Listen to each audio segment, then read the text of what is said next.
Alhamdulillahirrahmanirrahim wa bihi nasta'in ala umuri dunya waddin wa ala alihi washabihi ajmain amma ba'du. Puji syukur pada Allah Subhanahu wa taala. Salawat beserta salam untuk Nabi Allah Muhammad sallallahu alaihi wasallam. Bapak Ibu yang saya hormati, di webinar ini narasumber juga yang saya banggakan dan saya hormati ada Kang Ujang Komarudin, luar biasa yang selalu muncul di media-media nasional. Kita bisa langsung bertatap muka, salam takzim dan silaturahmi Kang Ujang. Kemudian juga di sini ada Kak Prodi KPI, Bu Ade, terima kasih sudah hadir dan mudah-mudahan juga ide-ide akademiknya juga bisa disampaikan di sini. Kemudian juga di sini ada wartawan senior yang luar biasa, ada Kang Tatang, kemudian juga Kang Lukman dan juga Om Awi, dan juga Ketua PWI yang saya hormati dan saya banggakan, alhamdulillah sudah bergabung di tengah-tengah kita. Pertama, saya mengucapkan selamat Hari Pers Nasional. Mudah-mudahan juga dengan adanya hari ulang tahun atau kemudian juga pers atau insan pers dan juga media-media yang lain juga betul-betul menjadi catatan kita, terutama untuk demokrasi. Nah, teman-teman peserta juga yang saya hormati, kemudian juga ada wartawan senior juga di sini, ada Kang Adam dan sebagainya, banyak sekali. Mudah-mudahan juga memberikan sumbangsi pemikiran dan gagasan dalam ruang diskusi kali ini. Nah, berbicara masalah demokrasi, saya pikir juga tidak dibatasi oleh tahapan pemilu. Itu adalah bagian dari rangkaian proses evaluasi untuk memilih pemimpin, baik itu nanti legislatif, kemudian juga eksekutif. Terutama juga nanti di tingkatan, baik di kabupaten, kota, kemudian di provinsi, bahkan di tingkat nasional. Bahwa ruang demokrasi ini begitu besar.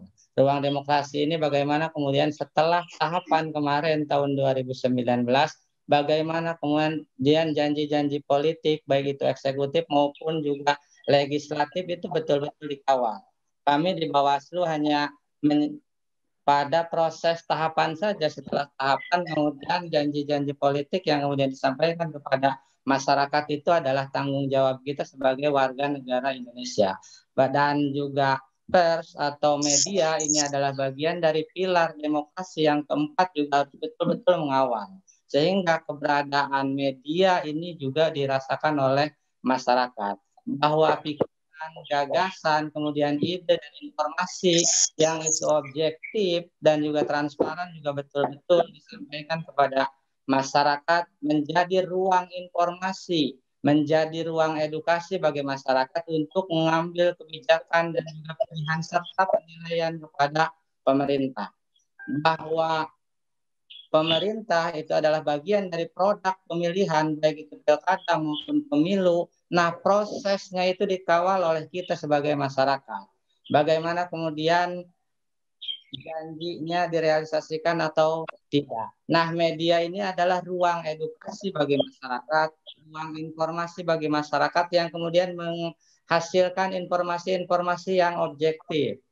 Kita juga tahu dengan proses perkembangan reformasi di tahun 98 sehingga menghasilkan reformasi insan pers atau media, yaitu Undang-Undang tahun 99 yaitu nomor 40. Artinya bahwa kebebasan untuk berekspresi, menyampaikan pendapat, gagasan, mempublikasikan juga betul-betul dilindungi oleh undang-undang. Dengan proses perkembangan teknologi saat ini juga demikian. Orang bisa menyampaikan informasi banjir misalkan saat ini atau kemarin di Pamanukan atau misalkan di Sumedang, itu kadang-kadang tidak lewat media massa tapi bisa langsung melalui akun-akun pribadi. Apakah kemudian mereka disebut insan pers atau tidak? Nah, inilah kemudian jelas di Undang-Undang Media juga sudah jelas bahwa wartawan itu seperti apa, bagaimana wartawan, sehingga proses perbedaan pertanggungjawabannya juga jelas berbeda.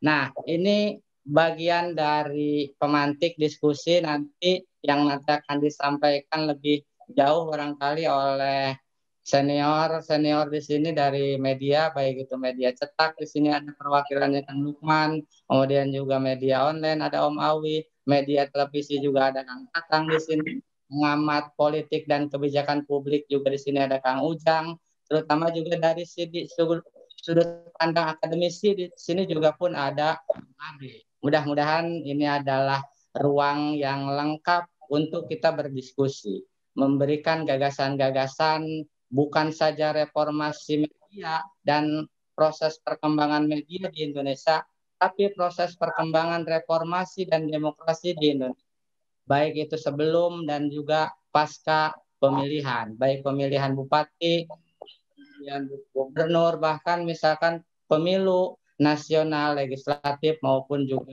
eksekutif.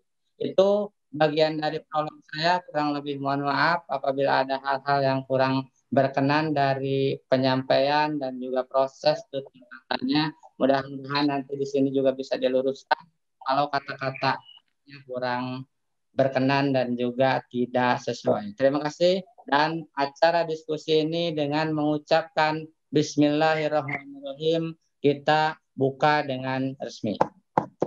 Kurang lebih mohon maaf dan saya akhiri. Wassalamualaikum warahmatullahi wabarakatuh.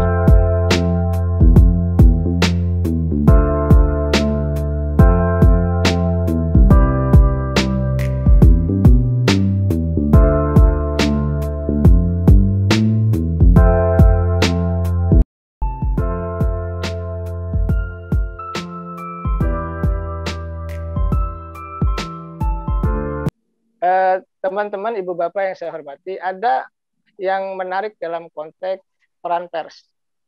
Saya mungkin dalam 4 tahun terakhir ini yang sering mohon maaf, yang bersentuhan, yang berdiskusi hampir pagi, siang, malam gitu. Saya tidak henti itu.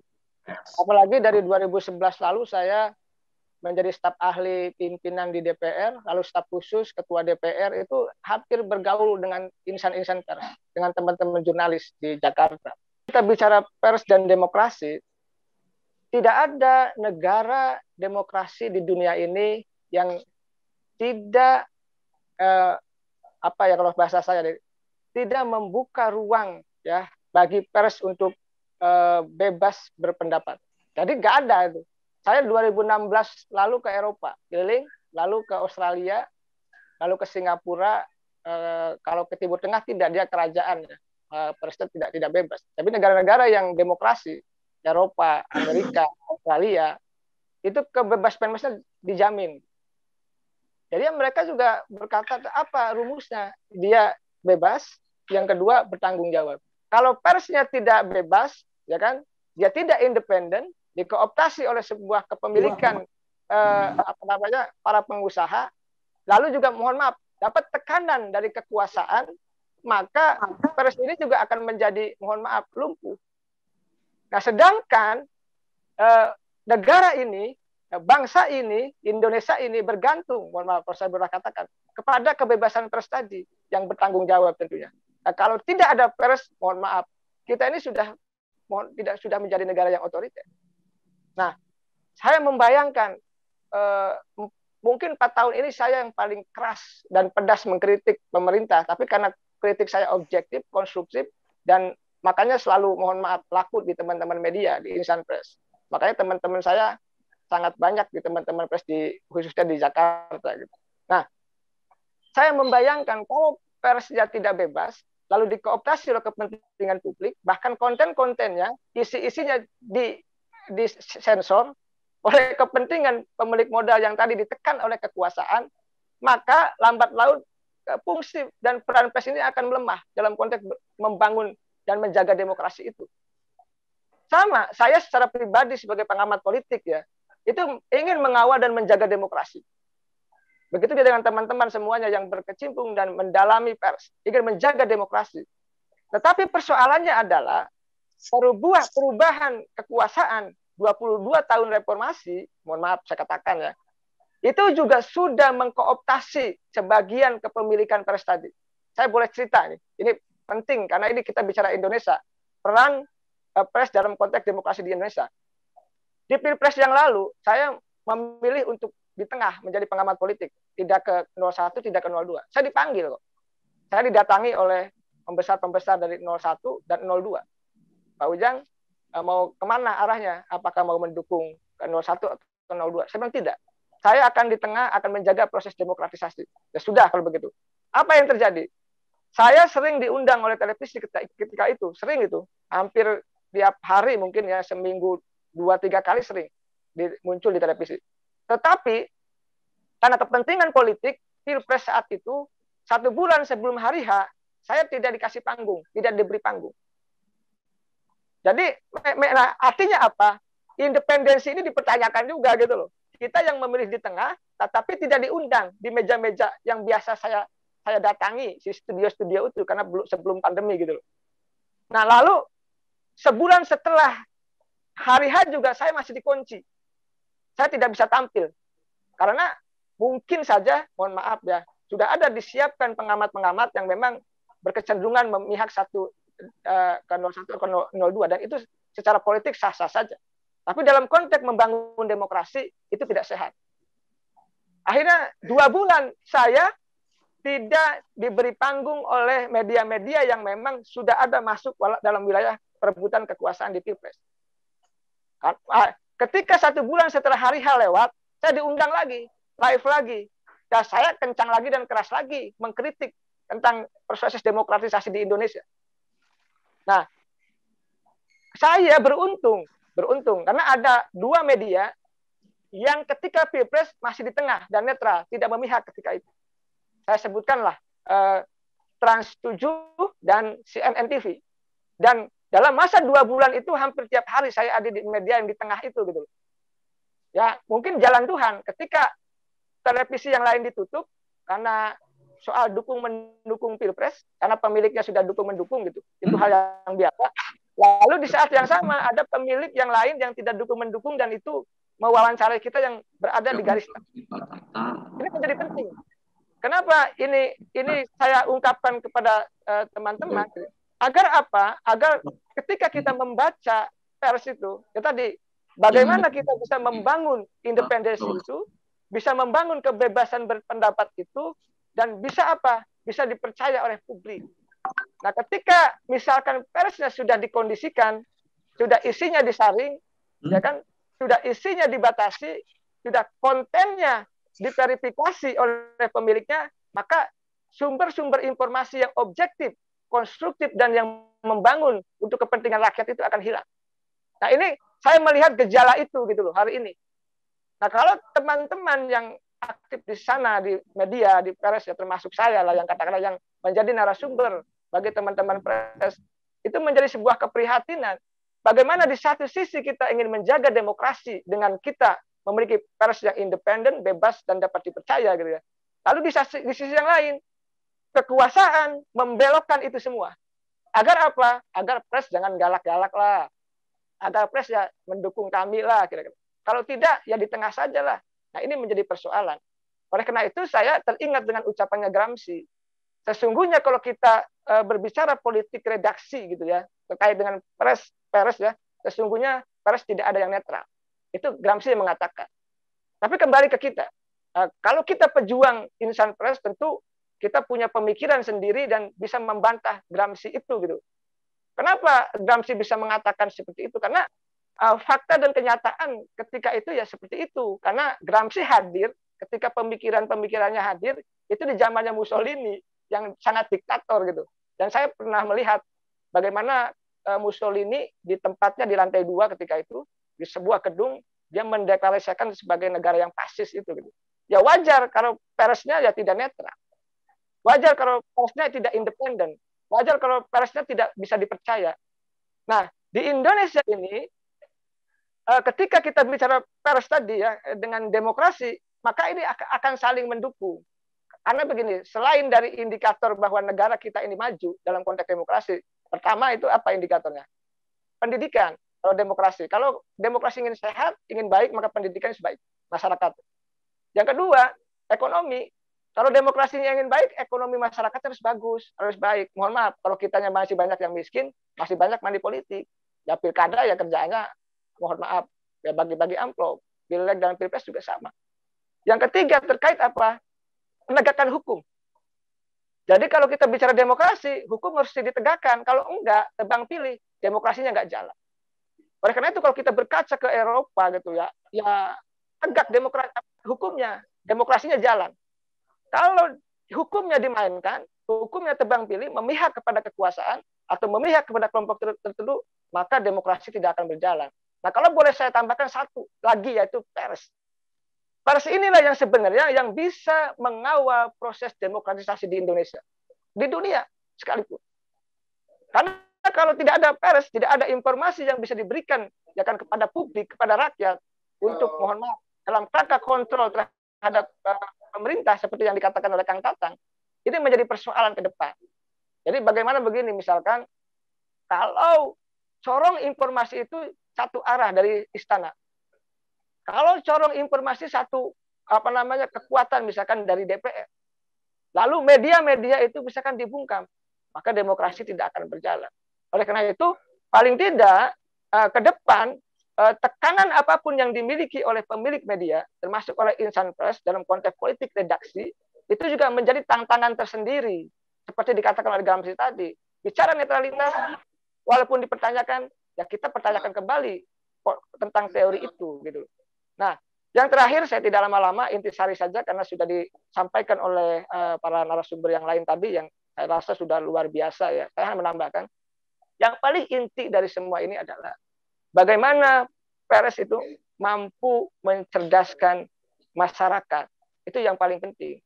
Karena hari ini dengan munculnya media sosial, begini, media sosial ini lahir, isinya, mohon maaf, isinya ini kan apa ya, media alternatif memang, tapi isinya di, mohon maaf saya boleh katakan ya, sampah gitu loh.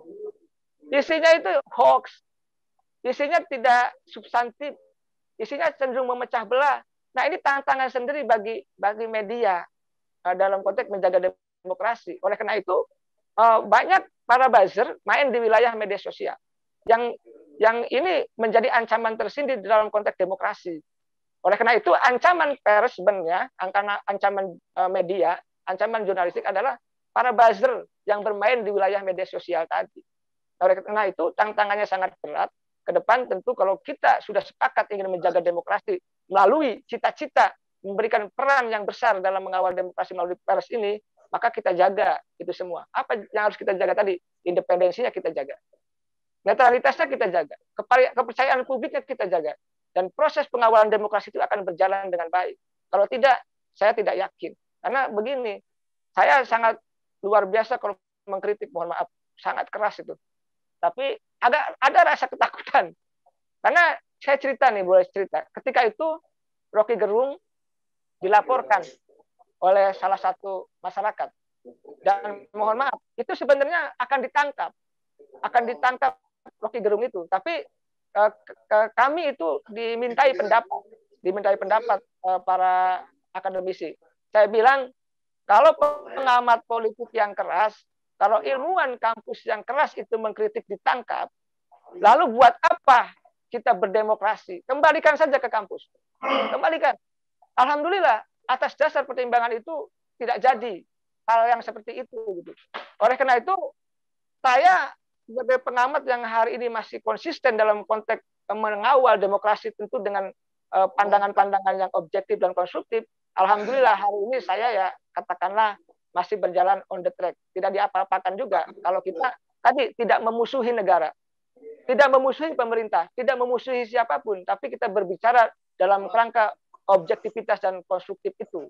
Nah, oleh karena itu ke depan pers ini tadi bukan hanya sekedar membangun independensi, lalu membangun netralitas, lalu kepercayaan, tapi bagaimana tadi memberikan pencerdasan terhadap masyarakat. Kalau ini bisa dilakukan, tentu ini menjadi sebuah cahaya yang bisa menerangi seluruh rakyat Indonesia. Karena begini, kita tidak bisa berharap kepada negara. Kita tidak bisa berharap kepada pemerintah. Kita hari ini bisa berharap pada insan pers itu. Oleh karena itu, tidak usah khawatir. Misalkan ketika kritikan kita tidak didengar oleh pemerintah, ketika kritikan kita diabaikan oleh DPR, kita berjalan saja untuk memberikan satu langkah kebaikan bagi masyarakat, untuk mencerahkan masyarakat. Dan hari ini saya masih konsisten dalam konteks menjaga independensi sebagai pengamat, untuk bersama-sama mengawal dengan insan pers di Indonesia. Terima kasih, itu saja yang bisa saya sampaikan. Sengaja saya agak cepat-cepat, karena saya sudah disampaikan oleh semua narasumber yang kompeten di bidangnya masing-masing. Saya hanya menambahkan saja. Mudah-mudahan kita bisa berdiskusi bersama. Jadi jangan sampai pers ini menjadi lemah, menjadi apa namanya lalu lapuk dan menjadi terkooptasi oleh kepentingan kekuasaan. Ini kita tidak ingin. Dan ini indikasinya sudah ada. Karena hampir tiap minggu ada wartawan yang datang. Besok juga RCTI sudah mau datang gitu. Jadi mereka curhat. Jadi kontennya diawasi, isinya diawasi. Nanti kalau mengkritik tertentu dihilangkan. Nah ini juga jangan sampai menjadi kenyataan di kemudian hari. Saya katakan, mengapa ini terjadi? Ya tentu kita mau cari aman dulu, Pak Ujang. Bos-bos kami ingin aman dulu. Ya ini bahaya. Kalau ini bisa terjadi dan terjadi sampai ke depan, ini akan merusak proses demokrasi itu. Oleh karena itu, ya saya bilang, saya tetap akan menjaga dan mengawal demokrasi semampu saya. Saya bukan siapa-siapa, tapi pikiran saya, komentar saya akan saya curahkan untuk mengawal itu. Saya bilang bagi teman-teman TV nasional yang memang tidak setuju dengan pendapat saya, silakan. Tapi saya akan bergerak dengan itu. Bahkan saya sudah mewarning. Kalau Kang Ujang katanya agak kritis terus, kemungkinan besar pimpinan kita tidak akan mengutip pendapat Kang Ujang, tidak akan mewawancari Kang Ujang. Tapi alhamdulillah hari ini kita masih jalan, hari ini kita bisa mengkritik secara objektif dan konstruktif kepada negara, kepada pemerintah, kepada DPR dan kepada siapapun. Termasuk teman-teman yang lain bisa mengkritik kita semua untuk sama-sama bisa memajukan bangsa ini. Terima kasih Ibu Bapak yang saya hormati, saya muliakan, saya banggakan, senior-senior ini semuanya senior nih, Kang Tatang, Kang Lukman, Kang Asep, Ibu Ade, nggak ada cuma Kang Ujang yang junior, Kang Ujang ya junior, lalu ada Pak Surya gitu, dan teman-teman dari Bawaslu semuanya, KPU semuanya, terima kasih atas undangannya. Itu saja yang bisa saya sampaikan. Mudah-mudahan tidak puas, mudah-mudahan kita nanti ada diskusi lagi yang lebih detail, lebih asik lagi. Tentu ini menjadi bahan pencerahan bagi masyarakat. Jangan sampai ruang media kita, ruang udara kita, ruang media, virtual kita diisi oleh mohon maaf sampah-sampah yang tidak perlu itu. Oleh karena itu ini menjadi momentum terbaik dari Bawaslu dan STAI ya, Dr. Kiai Haji Zainal Mutakin ya, untuk bisa mencerdaskan dan mencerahkan masyarakat melalui diskusi virtual ini. Terima kasih. Assalamualaikum warahmatullahi wabarakatuh. Waalaikumsalam warahmatullahi wabarakatuh. Terima